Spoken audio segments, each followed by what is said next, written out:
What if a machine could learn to play a game better than any human, without ever actually being taught the rules? Well, today we're going to dive into the magic behind that exact idea, reinforcement learning. So let's start with a little bit of magic. Imagine an AI starting with literally zero knowledge that suddenly figures out the best strategy for Space Invaders. A strategy, by the way, that took human players years to figure out. It's not just playing, it's learning, it's adapting, and it's discovering these brilliant tactics completely on its own. This brings up a huge question, right? This isn't just about programming a machine with a bunch of if this, then that rules. We're talking about a system that can learn from its own experience. So how on earth do you build a machine that can learn from its mistakes and actually achieve its goals? Well, this whole journey of discovery is called reinforcement learning, and at its very heart is a really simple but incredibly powerful idea, the quest for reward. Think about how you'd teach a dog a new trick. You don't give it a step-by-step manual, right? No, you give it a treat, a reward, when it does something right. Our learning agent is exactly the same. It just gets a score, a single number, and its entire mission is to figure out what actions lead to the highest possible score over time. That's it. But here's where it gets tricky. It's not just about getting the most points right now. Sometimes the agent has to make a sacrifice. It might have to take a small loss in the short term, choose an action that doesn't pay off immediately, all to set itself up for a much, much bigger win later on. So how does this learning actually happen? You can think of it like a dance, a constant back and forth between our hero, the agent, and the world it lives in, the environment. It all happens in the simple loop. The agent looks at the world. That's the state. Then, based on what it sees, it takes an action. The world responds with a reward and shows the agent a new state, and then it just does it all over again, and again, and again. We're talking millions of times, and each little cycle makes the agent just a tiny bit smarter. Now, that idea of a state is absolutely crucial. Think of it like a game of chess. To make your next move, you don't need to remember every single move that happened before. All you need to know is where the pieces are on the board right now. That's the state. It's a perfect snapshot of everything you need to make the best decision in this moment. Okay, so we know the agent is in this learning loop. But how does it actually decide what to do? What's going on inside its quote-unquote brain that helps it make these choices? Well, we can think of the agent's brain as having two essential tools. First, it has a policy, which is kind of like a compass that always points the agent toward the next best step.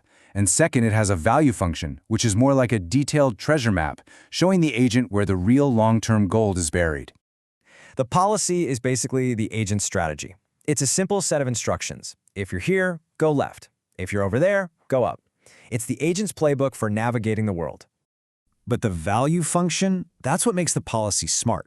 It doesn't just tell the agent what to do, it gives it a sense of why. By predicting the long-term value of being in any spot, it helps the agent make choices that lead to the biggest rewards way down the line. But our hero's journey is not without its challenges. At every single step, the agent faces this fundamental conflict, a choice that could mean the difference between success and failure. Let's make this super relatable. Think about it. You find a restaurant you really like. Do you just keep going back there because you know you'll get a good meal? That's exploiting your knowledge. Or do you try that new place down the street that might be even better? That's exploring. We face this choice all the time. So on one hand, you have exploitation. Sticking with what you know works, showing the ad that always gets clicks. It's safe, it's reliable. On the other hand, you've got exploration, trying something new and untested. It's risky, for sure, but it could lead to a massive, game-changing payoff. And finding the perfect balance between these two, that's the real key to intelligence. If you exploit too much, you get stuck in a rut. If you explore too much, you never actually cash in on what you've learned. It's a constant balancing act. Okay, so for simple problems, our agent could just create a giant map of its world, right? A table with a value for every single possible situation. But what happens when the world becomes a massive, complex labyrinth with an almost infinite number of paths?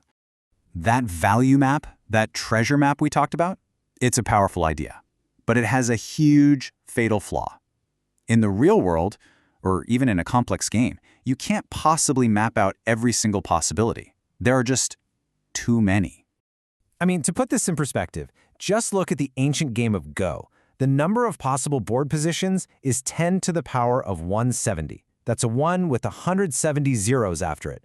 That number is bigger than the number of atoms in the known universe. Trying to make a table for that isn't just hard, it's physically impossible. So our agent is facing a crisis. It can't possibly visit every single state to learn about it. It would never even see the same situation twice. It needs a new strategy. It needs a way to generalize from its experiences.